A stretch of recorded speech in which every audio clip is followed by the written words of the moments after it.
In this week's Realty Rant, Victoria McGuire from Cooperative Real Estate is back, and today she has brought Jim Holloway from Hillsborough Title as her guest. Good morning. Good morning. How are you? Good.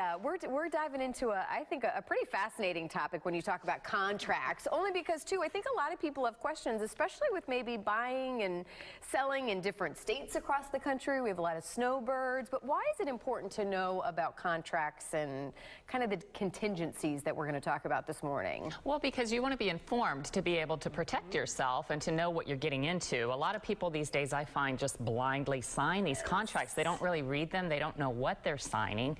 And that's why it's so important to be in the hands of a good real estate agent and that has a good team around them so that they're going to be able to use those protections. Protections for both the buyer and the seller, too, when it comes to the contract, right? Because there are differences. Sure, but contracts are governed by state law, so what may be in a contract in Pennsylvania may not be in a contract in Florida. Okay, so in looking at the contracts, the most common contracts here in Florida, what do you think it is important for buyers and sellers to know? Well, the most common contract that we're using right now that I see in our offices is the FAR Bar as is. It's a contract promulgated by the Florida Bar and the Florida Association of Realtors, and it's an as is contract.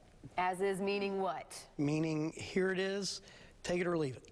Yeah. Okay. I'm not going to make Buying repairs. the property as it sits that day. It does have to be maintained in that condition until the closing by the seller, but the seller's not required to do anything to it. Okay, well, let's talk about, I guess, the seller first. Are there any contingencies where they can come back and say, never mind, I don't want to sell anymore? You know, I get asked this question often, and it's kind of a seller's remorse. They sign the contract and they decide, wait a minute, I don't want to move after all. I love this house. I've raised my kids in this house.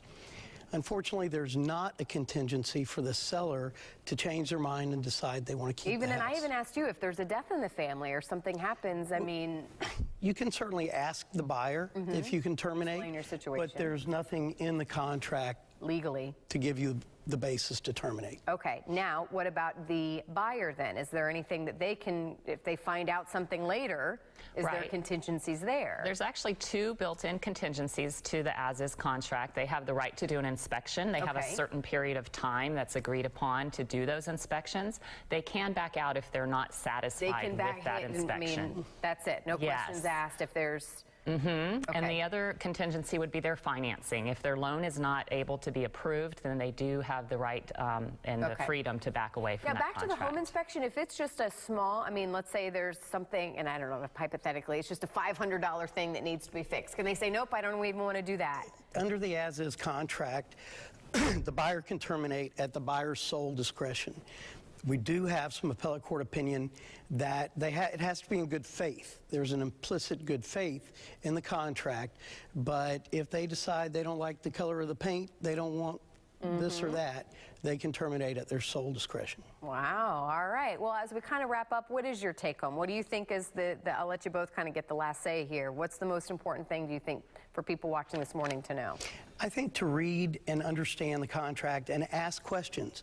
There are parts of the contract, the financing contingency, for instance, is fairly complicated. And don't be afraid to ask. There are no stupid questions, right? Yep. I love that. There are no stupid questions. No stupid and you need a good team. Yes. So thank you both so much for being here this morning. We learned a lot this morning, and we look forward to having you guys back next week. Thank you. And again, for more info, there is their website, their phone number as well, but realtyrant.com.